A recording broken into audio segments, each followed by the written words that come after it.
Kingaon toll नाका येथे भीषण अपघातात एक ठार तर एक गंभीर जखमी।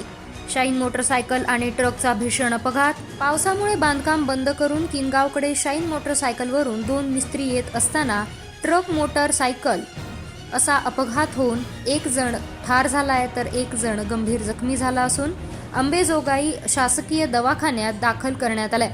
ही घटना अहमदपूर अंबेजोगाई हायवेवर दगडवाडी जवळील टोल नाका येथे घडली आहे। प्राथमिक माहितीनुसार किनगाव येथील बांधकाम मिस्त्री इसाक शेख आणि हसन शेख हे पावसामुळे बांधकाम बंद करून गावाकडे मोटरसायकलने शाईन गाडीवरून येत असताना पाठीमागून भरधाव वेगाने ट्रकने धडक दिली।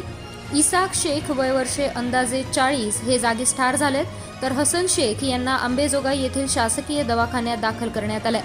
घटनास्थळी किनगाव पोलीस दाखल झाले असून पुढील प्रक्रिया पोलीस करतायत। प्रतिनिधी असलम शेख, न्यूज टुडे 24, लातूर।